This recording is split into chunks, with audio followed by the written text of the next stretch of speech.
Hello, my name is Jason Gorski. I'm the Director of Winemaking and Viticulture here at DeLILLE Cellars in Woodinville, Washington.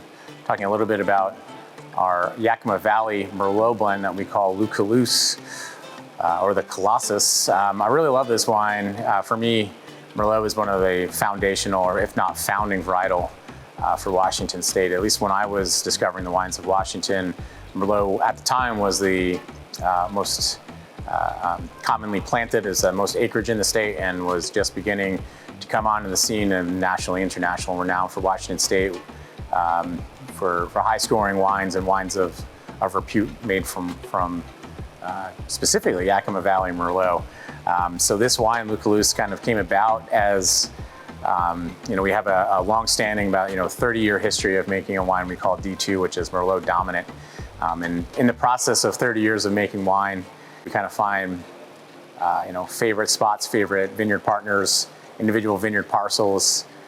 Really the only parameters for this wine is that it's Yakima Valley Merlot. So from all the sites that we have, every year the blend will change, the percentages will change, but in general, Colosse will always have Red Willow Merlot in it. Red Willow is a site in the southwest corner of the valley of Yakima Valley.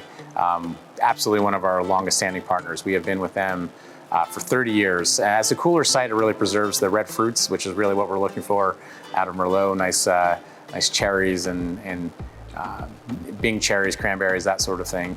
But this site also, the tannins are specifically high tones and generally blend with the more savory character of other sites in the Yakima Valley, but really adding complexity and depth of the tannic profile, but also just really maintaining a freshness for the fruit. Frequently, this cuvee will have some DeLILLE fruit, which is sort of the center of Yakima Valley. Again, not too many growers around them. Really deep, dark, complex Merlot. Boucher, which is I guess you could describe it as central Yakima Valley, really brings a tremendous savory character. Every single vintage is just really complex and really towing that line on herbal complexity. Not herbal, not green, but just deep and woodsy, almost deep and earthy.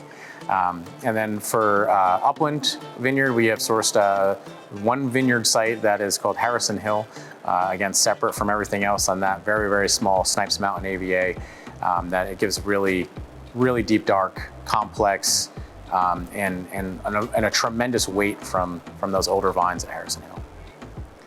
For me, Merlot is the varietal of Washington State, the red varietal for Washington State, let's put it that way. As other varieties wax and wane, and what Cabernet may be more popular now, and Syrah gets its time in the sun, Merlot really is that foundation for me for Washington State. And as wide as the AVAs and how diverse the individual growing regions of Washington State and the Columbia Valley can be, Yakima Valley is just a tremendous place to be growing Merlot. Enough heat units to get it ripe every single year, but generally deep into the season and really giving enough time for added complexity as it hangs on the vine with restrained alcohol and red fruits. And Merlot, I think, has the reputation of not being as structured as Cabernet, and we find here at DeLILLE with Yakima Valley Merlot, we can really go after some deep, complex tannic wines, very similar to the wines made in Bordeaux.